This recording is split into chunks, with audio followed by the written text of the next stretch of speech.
Hello and welcome back everyone to the Olympia Dynasty. We are here in week 11. This is the preview coming up for the upcoming week 11 game against Kansas State.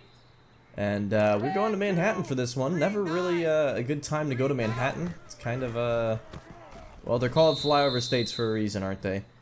But let's go ahead and get into a review of last week where unfortunately things did not go as planned. Really just, I think you gotta find more of a consistency with your offense and obviously less turnovers, and more importantly you got to have better defense. Taking a look at the injury report at this point in the season, of course Wesley's still out for the season.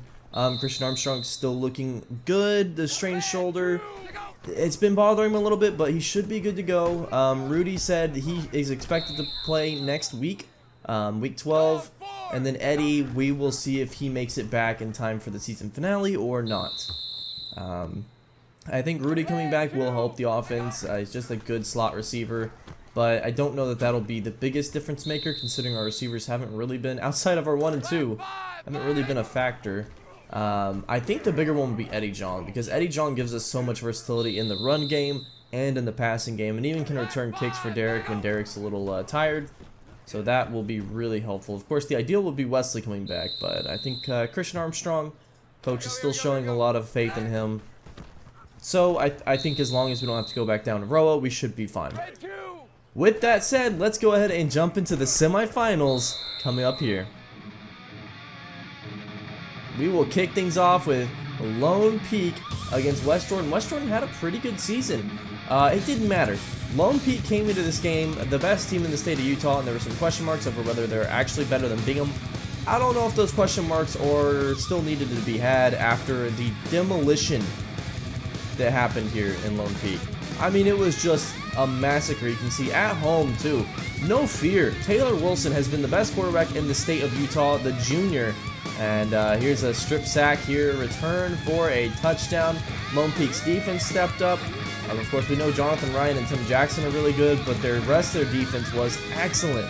Taylor Wilson, getting drilled, delivers a laser. Of course, they run that option offense, and I think they had to change it up. They should have changed it up for Logan. Didn't matter here. 35-9. Taylor Wilson with a masterpiece game, 400 yards, 4 touchdowns, and Tim Jackson and Jonathan Ryan looked great as well. Let's go ahead and move forward here to Bingham and Herriman, the big rivalry in the semifinals. This one was a battle. Bingham really struggling to nail down offense outside of Walter Graham. Well, how about this throw was not so good. Trying to force feed it to Walter Graham. That gets picked off. Herriman, a chance to really make a difference in this game, but Walter Graham had other ideas. Back on offense again. Bingham keeps finding him, keeps feeding him. The monster, the tight end. There he is again. He's so good in that medium and even can block well as well.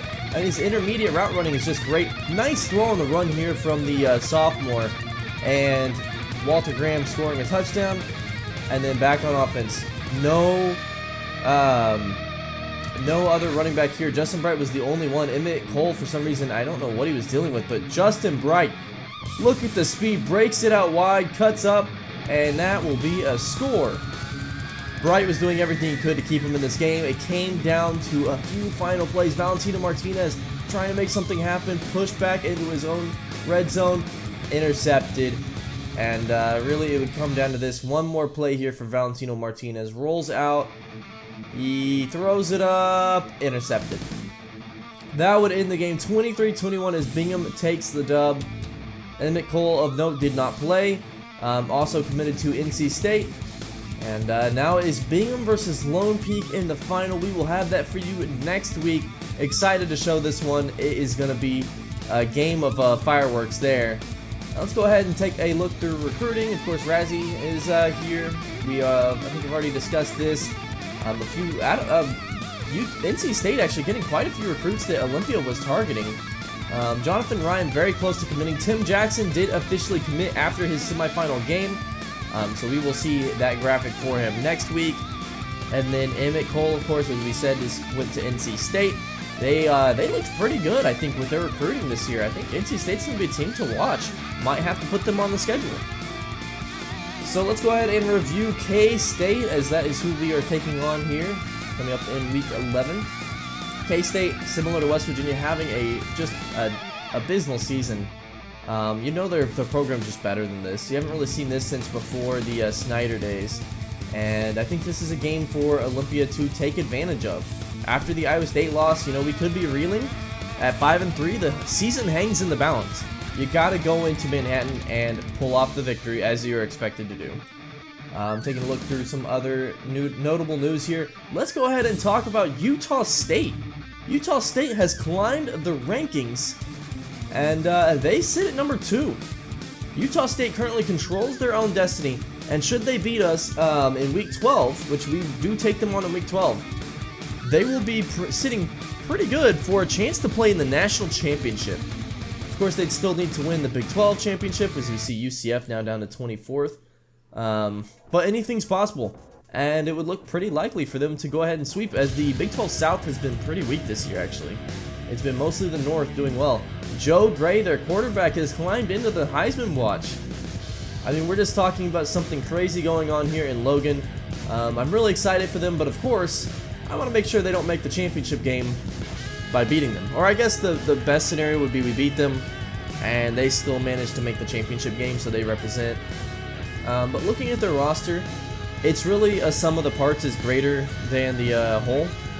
Or maybe the whole is greater than the sum of the parts, I suppose is the right way of putting it.